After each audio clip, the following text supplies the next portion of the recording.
National federation आहे, state level federation आहे, marketing society आणि district level cooperative marketing society. Okay, मैं आज ना आपको थोड़ा सा एक वेबसाइट दिखाती हूँ जो महाराष्ट्र में नहीं है, पंजाब का जो है मार्कफेड करके है, थोड़ा सा दिखा के मैं देन नेक्स्ट अपना क्लास चालू करेंगे।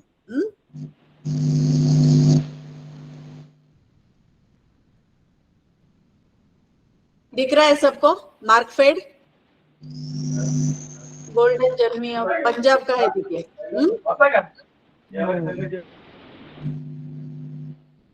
हाँ, दिख रहा है ना सबको? सी ये है Punjab state cooperative supply and marketing federation limited, जो अपना महाराष्ट्र में नहीं है। जस्ट मैं दिखाती हूँ ये क्या बिजनेस कर रहे हैं। देखो, एग्रो प्रोसेसिंग यूनिट कर रहा है, then marketing, exports, fertiliser, food grains, procurement है, इंजीनियरिंग है। आपको चाहिए तो कभी भी आप ये कर सकते हो। देख लीजिए, मार्कफेड है।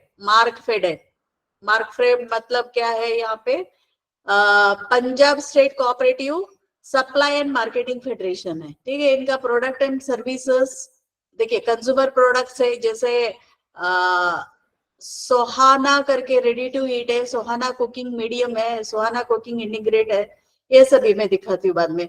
ऑनलाइन भी ऑर्डर कर सकते हैं, कैटल फीड है, अग्री फीड है, लेबोरेटरीज भी इनका है।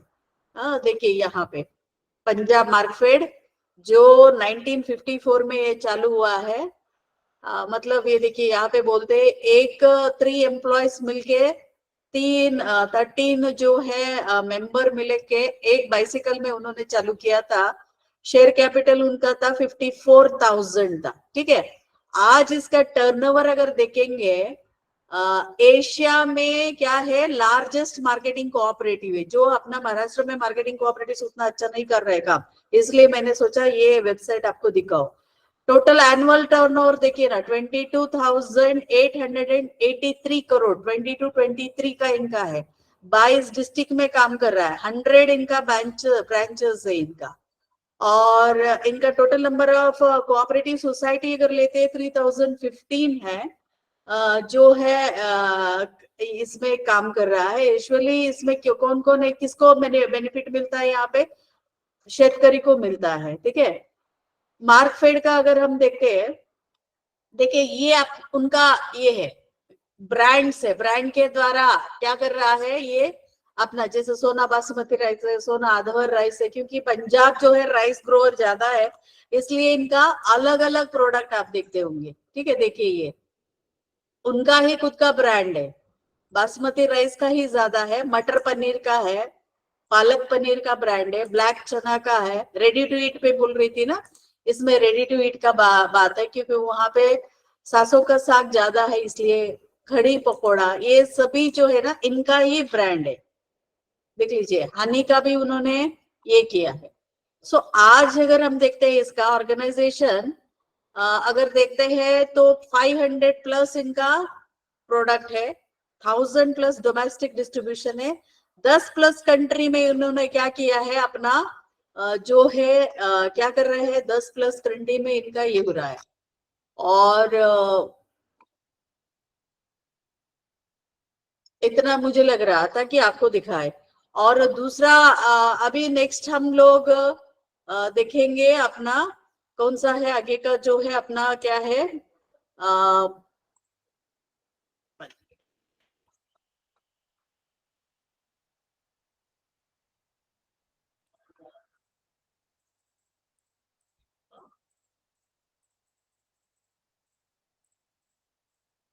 Dairy cooperatives. Okay, dairy cooperative के बारे में अगर हम बात करते हैं, क्यों चालू हुआ, कैसे चालू हुआ, ये सभी आप जानते हो। जैसे अमूल के बारे में हम लोग जानते हैं।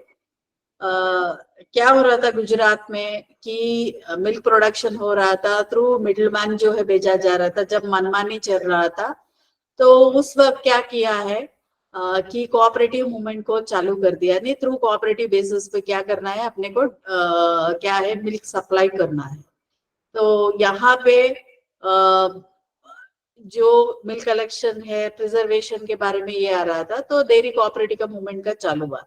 क्या हुआ डेयरी कोऑपरेटिव का मूवमेंट? आज अगर हम देखते हैं, इंडिया का जो 22 ग्लोबल प्रोडक्शन अगर आप देखते हैं तो 22% हमारा इधर हो रहा है।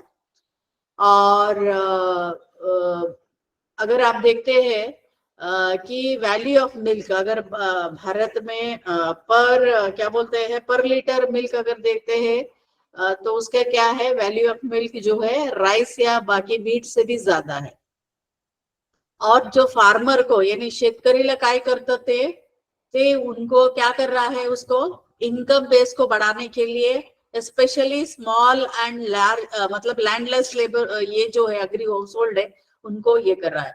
बहुत सारे लोग क्या करते हैं अपना लाइवलीहुड मतलब अपना जिंदगी जो है थ्रू डेयरी, मतलब 2 गाय या 2 भैंस पालेंगे और अपना जिंदगी निकल जाएगा। डेयरी सेक्टर अगर देखते हैं तो रेगुलर इनकम है।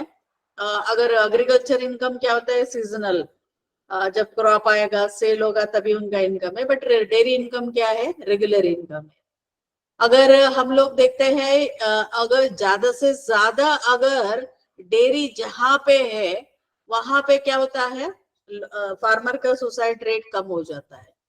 और साथ में क्या होगा, लाइफ स्टॉक यानी जो एनिमल्स है वो क्या है, उनका सिक्योरिटी करके हम देते हैं।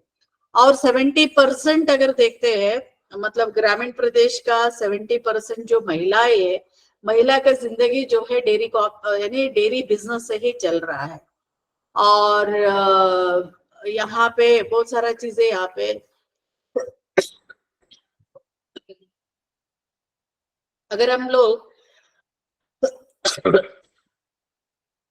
Ministry of agriculture government of India total milk production अगर हम देखते हैं 165.4 मिलियन मेट्रिक टन जो पर डे जो है भारत में मिल्क प्रोडक्शन हो रहा है, उसमें 355 ग्राम अवेलेबल है।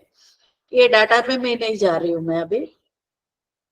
देखिए डेयरी कोऑपरेटिव कहाँ से चालू हुआ, गुजरात में आनंद जिले में जो है चालू हुआ है, हम सभी जानते हैं।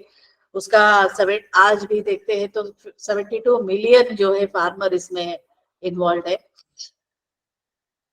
फाइनेंशियल पैरामीटर अगर हम लोग देखते हैं यहाँ पे नंबर ऑफ डेयरी कोऑपरेटिव्स, ये सब आपका जो मटेरियल है वहां पे दिया होगा, आप देख लीजिए। क्या है ऑब्जेक्टिव, उद्देश्य क्या है, डेयरी कोऑपरेटिव का उद्देश्य क्या है। जो रूरल प्रोड्यूसर्स यानी ग्रामीण प्रदेश में हमें जो उत्पादक है तो वो कंज्यूमर तक डायरेक्ट कांटेक्ट जो नहीं होता है, और क्या होता है मिडिलमैन बहुत सारा एक्सप्लॉयटेशन करता है, उसको एलिमिनेट मतलब उसको रोकने के लिए आ गया है। और साथ में जो उत्पादन होता है, दूध का उत्पादन होता है अश्योर्ड मार्केट, मतलब क्या है, कोई 2 गाय या 2 भैंस है उससे वो दूध उत्पादन कर रहा है तो क्या करेगा नियर बाय जो भी डेयरी कोऑपरेटिव्स रहेगा वहां पे वो सेल करेगा। और साथ में उससे क्या मिलता है कि अगर वो प्राइवेट में डालता है तो कम दाम मिलता है, बट यहाँ पे डेयरी कोऑपरेटिव में उसको ज्यादा पैसा मिलेगा, रेम्यूनरेटिव प्राइसेस मिलेगा, रेगुलर पेमेंट है।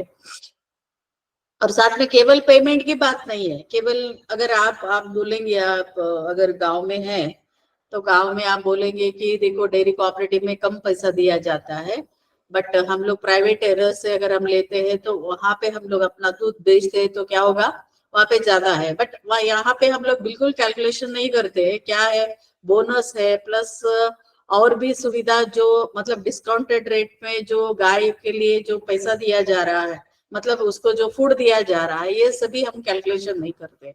अगर वो सब कैलकुलेशन अगर आप कर लेंगे तो डेयरी कोऑपरेटिव सोसाइटी के द्वारा दिया हुआ पैसा अच्छा सा यानी कंपेयर टू मतलब आप बाहर से बहुत कम है।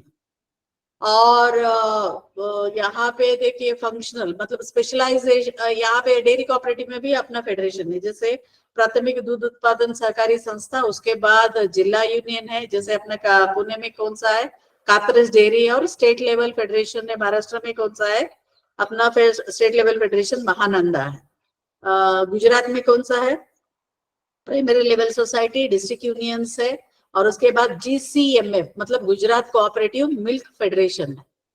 और ये डेयरी कोऑपरेटिव क्या कर रहा है, अडल्ट्रेशन को रोकने के लिए, अडल्ट्रेशन मतलब बेसड़, बेसड़ है ना, ये बेसड़ को रोकने के लिए बहुत काम करता है। अभी रिसेंटली स्टडी किया गया था, अपने पास जो है दूध उत्पादन और दूध का कंज्यूमिंग अगर आप देखते हैं तो क्या हो रहा है, उत्पादन कम है, कंज्यूमिंग ज्यादा है। फिर भी हम लोग क्या है, सबको जो है मिल्क का जो है वहां पे मिल रहा है। बट मतलब क्या हो गया, वो रिपोर्ट बताता है कि अडल्ट्रेशन बहुत सारा, अपना इधर भेसड़ जो बोलते हैं ना, अडल्ट्रेशन ज्यादा हो रहा है। उसको मिनिमाइज करने के लिए कोऑपरेटिव सोसाइटी से, डेयरी कोऑपरेटिव, और साथ में जो दूध उत्पादन के लिए लगने वाला, जैसे कैटल फीड हो सकता है, वेटरनरी एड हो सकता है, कोऑपरेटिव का मतलब क्या होगा, जो दूध उत्पादन सहकारी संस्था है वो क्या करेंगे, उनका घर तक पहुंचाने का काम करेंगे। और साथ में दूध उत्पादक सहकारी संस्था के द्वारा डेयरी का जो है रिसेंट डेवलपमेंट हो गया, या जो एनिमल ब्रीड, नया एनिमल ब्रीड आ गया, तो इसके बारे में उनको एजुकेशन और नॉलेज भी दिया जाएगा। और साथ में गवर्नमेंट का बहुत सारा जो है फाइनेंशियल फैसिलिटी है, गवर्नमेंट कोऑपरेटिव सोसाइटी के द्वारा दिया जाएगा। और एक चीज मैं यहाँ पे बताना चाहूंगी, डेयरी कोऑपरेटिव मेंबर में कौन बन सकता है, जो दूध का उत्पादन करके सप्लाई करेगा वही मेंबर यहाँ पे बन सकता है। और साथ में दूध उत्पादन सहकारी संस्था क्या करता है, जैसे आप लोग सभी डीसीसी बैंक से, तो प्राइमरी कोऑपरेटिव यानी डेयरी कोऑपरेटिव खुद लोन नहीं ले सकता है, बट आपके द्वारा लोन उनको दिया जा सकता है। और मिल्क प्रोड्यूसर्स जो है उनको इन्वॉल्वमेंट डिसीजन मेकिंग किया, यानी यहाँ पे क्या होगा, लीडरशिप डेवलपमेंट होगा, बार्गेनिंग पावर जो है उनको बढ़ जाएगा। और गवर्नमेंट का बहुत सारा जो इंटरफेरेंस है यहाँ पे नहीं होता है। अभी मेंबरशिप अगर देखते हैं तो मेंबरशिप के हिसाब से अगर आप देख रहे हो तो मेंबरशिप कहाँ कहाँ है, स्टेट लेवल फेडरेशन है, डिस्ट्रिक्ट लेवल फेडरेशन है, प्राइमरी लेवल सोसाइटी है, और साथ में हमारा क्या है, अपना मेंबर बेस, यानी प्राइमरी लेवल पे जो मेंबर है। अभी एनसीओए का डाटा है वही मैं बोल रही हूँ, क्योंकि एनसीडी का पोर्टल अभी नेशनल कोऑपरेटिव डाटाबेस पोर्टल अभी ओपन नहीं हो रहा है, नहीं तो उसको मैं दिखा देती हूँ ओपन करके। तो 16 यानी 18 का डाटा बोल रहा है टोटल पूरा इंडिया में। अगर हम लोग देखते हैं 16.28 मिलियन अपना मेंबर है। प्राइमरी मिल्क सोसाइटी कितना है, 1.77। डिस्ट्रिक्ट लेवल सोसाइटी जैसे कातरेज यूनियन जैसे कितना है, 218, एंड 27 स्टेट लेवल क्या है अपना फेडरेशन। अभी NCDFI, national cooperative dairy federation of India, NCDFI 1970 में चालू हुआ है under the Bombay cooperative society act. क्यों बॉम्बे कोऑपरेटिव सोसाइटी एक्ट, आप सभी एनवायरमेंट में पढ़ा होगा, या आपका जो लॉ का जो हुआ है स्टेट कोऑपरेटिव मतलब कोऑपरेटिव एक्ट अगर हुआ है तो उसमें आप देखे होंगे, क्योंकि पहले कैसा था, अपना 4 प्रोविंस था। बॉम्बे प्रोविंस क्या है, बॉम्बे प्रोविंस के अंदर ये हो गया है। पहले वो बॉम्बे में था, बट उसका यूनियन टेरिटरी अभी जो है दिल्ली में, वो उसका हेड ऑफिस है। एनसीडीएफआई में कौन मेंबर है, 19 रेगुलर मेंबर है, 13 एसोसिएट मेंबर है, और दिल्ली डेवलपमेंट बोर्ड जो इंस्टीट्यूशनल मेंबर है, NDDB. Objective of NCDFI, national cooperative dairy federation of India का क्या ऑब्जेक्टिव है, जैसे प्रमोट द डेयरी, डेयरी के अलावा क्या कर रहे हैं, ऑयल सीड से वेजिटेबल एडिबल ऑयल भी कर रहा है, वनस्पति इंडस्ट्री भी चला रहा है, और जो अदर कमोडिटी को ऑन कोऑपरेटिव लाइन कर रहा है।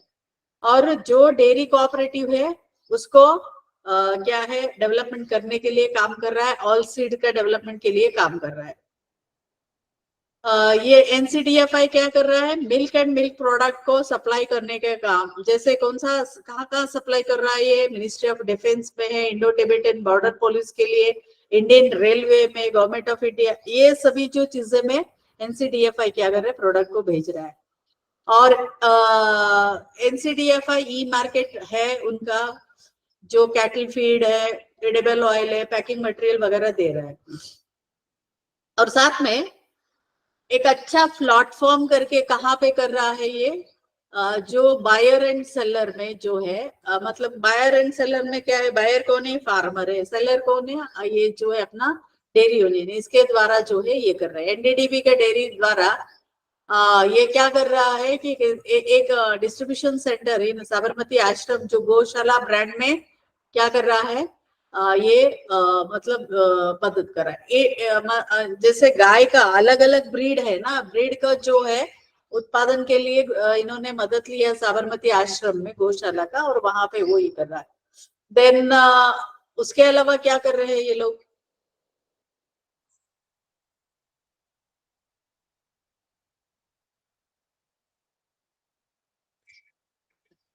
उसके अलावा क्या कर रहा है अगर हम लोग देखते हैं,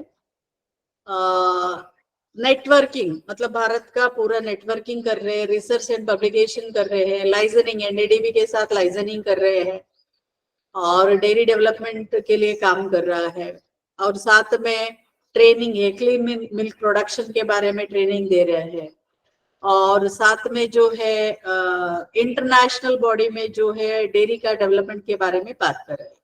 अभी स्टेट लेवल फेडरेशन जैसे मैं महानंदा बोल रही थी, जीसीएमएफ यानी गुजरात कोऑपरेटिव मिल्क फेडरेशन है, कर्नाटक में केएमएफ है, तो ये सभी क्या है, स्टेट लेवल फेडरेशन है। तो ये एक नोडल एजेंसी है, इनका काम है मार्केट रिसर्च करना, प्रोडक्ट डाइवर्सिफिकेशन क्या कर सकते हैं, मतलब डेयरी प्रोडक्ट में प्रमोशन कंसल्टेंसी देना क्या है, और कोऑपरेटिव मिल्क फेडरेशन क्या करता है, ये इनको मदद देता है, और इसका इंटीग्रेशन होता है विद नेशनल यानी एनसीडीएफ के साथ। मेन फंक्शन अगर हम देखते हैं, प्रोडक्शन प्रोग्राम करेंगे, मार्केटिंग मिल्क के बारे में, मतलब ज्यादा से ज्यादा मिल्क का मार्केटिंग होना चाहिए, बल्क परचेस के कोऑर्डिनेट करेगा, और जो डेयरी कोऑपरेटिव यूनियन है उनको इनपुट सप्लाई करता है, ट्रेनिंग एंड कंसल्टेंसी देता है। नेक्स्ट जो लेवल है district cooperative milk federation producers union, जैसे मैंने अभी बोला था ना, कात्रज डेयरी, यहाँ पे हम लोग बात करेंगे तो ऑपरेशन फ्लड मतलब दूध महापूरा योजना, दूध महापूरा योजना के अंतर्गत क्या हो गया, पहले डेयरी कोऑपरेटिव कहाँ से चालू हुआ सभी जानते हैं, आनंद अमूल पैटर्न बोलते हैं ना, आनंद मिल्क यूनियन लिमिटेड पैटर्न है, आनंद मॉडल है। तो इसके आधार पर सब जगह हो गया, रूरल प्रोड्यूसर को अर्बन मिल्क मार्केट के साथ जोड़ना है, और विलेज लेवल सोसाइटी क्या करेगा, मिल्क का प्रोक्यूरमेंट करेगा और डिस्ट्रिक्ट यूनियन को भेजेगा, और डिस्ट्रिक्ट यूनियन क्या करेगा, उनको जो रेम्यूनरेटिव प्राइसेस है उनको दे देगा, और साथ में जो मिल्क प्रोक्यूरमेंट होता है उनको सेफली जो है ट्रांसपोर्टेशन देने का काम जो है ये कर रहा है, ताकि अडल्टरिंग मिल्क नहीं होना चाहिए, वैल्यू एडिशन होना चाहिए, ये सभी दे रहा है। मेंबरशिप कौन कौन है, मेन मेंबरशिप अगर देखते हैं तो सभी प्राइमरी मिल्क सोसाइटी जो है इसका मेंबर है।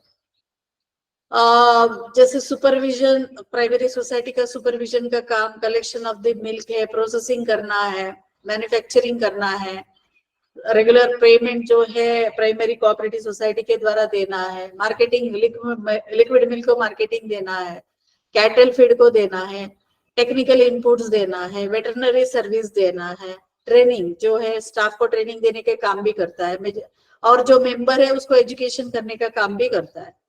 नेक्स्ट जो प्राइमरी लेवल है हमारा, primary level society, primary cooperative milk cooperative society, यानी सभी जो दूध उत्पादक है वो क्या किया, अपना प्राइमरी डेयरी कोऑपरेटिव सोसाइटी को स्थापित किया गया है। तो ये इसका फंक्शन क्या है, जो शेतकरी है उसका दूध का जो है कलेक्शन करेंगे, रेम्यूनरेटिव मतलब अच्छा दाम उनको देंगे, और मिल्क प्रोडक्शन इंक्रीज करने के लिए मदद करेंगे, वेटरनरी सर्विस देंगे, आर्टिफिशियल इंसेमेशन का काम मतलब वहां पे सर्विसेज देंगे, कैटल फीड को भी दे देंगे। अभी हम बात करेंगे NDDB, national dairy development board. 1965 में under the ministry of food and agriculture mainly क्या हुआ, 1965 में जब लाल बहादुर शास्त्री अमूल को विजिट किया था खैरा का, आनंद मिल्क यूनियन को, तब उनका जो है देखे मतलब उसका सक्सेस देके उन्होंने बोला कि इसके लिए पूरा देश में क्या होना चाहिए, पूरा देश में इसका सक्सेस हो, मतलब हर एक राज्य को इसको मिलना चाहिए। जैसे मैंने पहले ही बताया था, दूध महापुर योजना मतलब क्या है, अपना जो ऑपरेशन फ्लड के अंतर्गत उन्होंने एक ऑर्गेनाइजेशन 1965 में चालू किया था, national dairy development board, NDDB एक ऑर्गेनाइजेशन है। यहाँ पे क्या होगा, एक संगठना है, यहाँ पे पूरा कंसल्टेंसी सर्विसेज है, और अपना जितना भी डेयरी कोऑपरेटिव सोसाइटी इन सबका जो है ट्रेनिंग कंसल्टेंसी बाकी सेवा देने का काम जो है कर रहा है।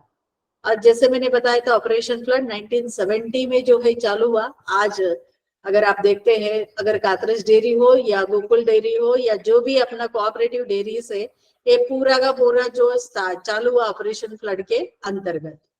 और सेल्स जो है यहाँ पे, अगर दूध बच जाता है तो उसका जो प्रोडक्ट बनाने के बारे में भी ये किया।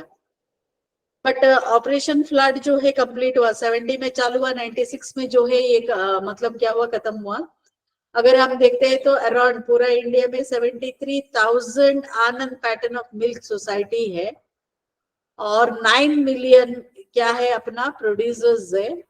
और अपना पूरा कंट्री में 173 क्या है मिल्क शेड्स है। 700 सिटीज में क्या हो रहा है, 700 मिल्क में क्या हो रहा है, 700 मतलब शहर में क्या है, यहाँ पे नेशनल मिल्क ग्रिड के अंतर्गत, प्रोजेक्ट के अंतर्गत क्या हुआ, ये मतलब ये कनेक्टेड है। और ये क्या कर रहा है, फाइनेंस देने का और कोऑपरेटिव ऑर्गेनाइजेशन को। एनडीडीबी प्रोग्राम जो है केवल कोऑपरेटिव को स्ट्रेंथनिंग करना नहीं है, साथ में नेशनल पॉलिसी के अंतर्गत क्या कर रहा है, वो भारत का जो है मतलब ग्रोथ में मदद कर रहा है। अभी ऑपरेशनल फ्लड अगर हम देखेंगे, ऑपरेशनल फ्लड दूध महापुर योजना, इसके अंतर्गत अगर हम देखते हैं तो क्या कंट्रीब्यूशन हो गया, क्या हुआ, इसका अडल्ट्रेशन ऑफ द मिल्क कम हो गया। मतलब अडल्ट्रेशन मतलब बेसड़, मतलब मिलावट करने का काम कम हो गया।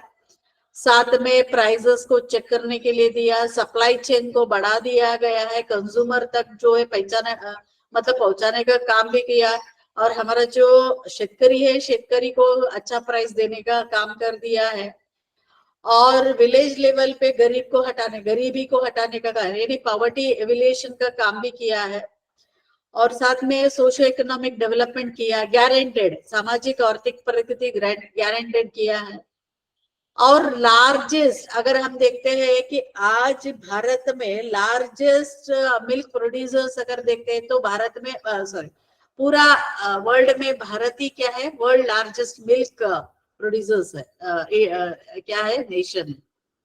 ऑपरेशन फ्लड क्या किया है, हमारा जो भी शेतकरी है, शेतकरी को एक प्रभावित किया गया है। क्या क्या है, लीडरशिप बढ़ाया, डिसीजन मेकिंग स्किल बढ़ाया, और अवेलेबल रिसोर्सेस को कैसे यूज कर सकते हैं और भी क्या कर सकते हैं, तो वो ये किया है। फंड कहाँ से मिलेगा, फंड को जो है ऑपरेशन फ्लड यूजुअली फंड कहाँ से मिला था, वर्ल्ड बैंक से मिला था, नेशनल डेयरी डेवलपमेंट बोर्ड से मिला था, यूएनडीपी के द्वारा जो है इनको टेक्निकल असिस्टेंस मिला था। और स्कीम्स, सेंट्रल और गवर्नमेंट स्कीम्स क्या है डेयरी डेवलपमेंट के लिए, देखिए हमारे डेयरी डेवलपमेंट के लिए क्या क्या स्कीम है। नेशनल लाइफ स्टॉक मिशन है, राष्ट्रीय गोकुल मिशन है, नेशनल बोविन जेनेटिक सेंटर है, national programme for dairy development NPDD बोलते हैं, नेशनल कामधेनु ब्रीडिंग सेंटर से, national animal disease control programme है, dairy infrastructure NIDF infrastructure development के लिए भी स्कीम्स है, एनिमल हस्बेंड्री इंफ्रास्ट्रक्चर डेवलपमेंट के लिए स्कीम है, एएचआईडीएफ है, supporting the dairy cooperative farmer producer organisation SDCEPO है। पर देखिए ये जब कोविड हुआ था, बहुत सारा क्राइसिस हुआ था, तो उस वक्त नेशनल डेवलपमेंट बोर्ड ने क्या किया, कैपिटल लोन जो है स्टेट कोऑपरेटिव एंड फेडरेशन को दिया गया था डेयरी एक्टिविटी के लिए, और साथ में मार्केट को स्टेबल करने के लिए, फार्मर को उत्पादन देने के लिए टाइमली पेमेंट भी दे दिया था, और रेम्यूनरेटिव प्राइसेस भी दिया था, और सॉफ्ट वर्किंग कैपिटल करके भी जो है मार्केट, मतलब कोविड पीरियड में मार्केट जो है बहुत एडवर्स हुआ था, उसको कंट्रोल करने के लिए किया था। और साथ में कैपिटल लोन जो है स्किम मिल्क प्रोडक्शन के लिए और होल मिल्क पाउडर के लिए दिया था, स्पेशली व्हाइट बटर एंड घी के लिए। और द यूनियन कैबिनेट जो है अपना भारत सरकार का जो कैबिनेट है, उन्होंने फार्म प्रोड्यूस ऑर्गेनाइजेशन को क्या है डेयरी कोऑपरेटिव में इन्वॉल्व कर दिया, उन्होंने डेयरी मतलब डेयरी का उत्पादन के लिए उनको इन्वॉल्व कर दिया है।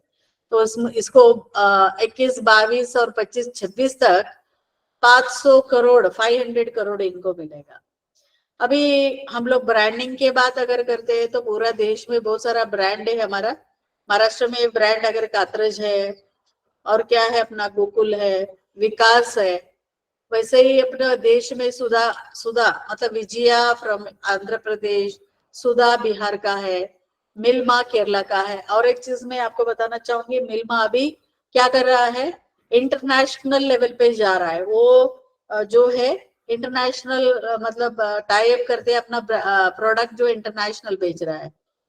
और छत्तीसगढ़ का देबो करके है, अमूल इन गुजरात है, वीटा इन हरियाणा है, मेधा इन झारखंड है, कर्नाटका का नंदिनी है, संची इन एमपी, महाराष्ट्र का महानंदा।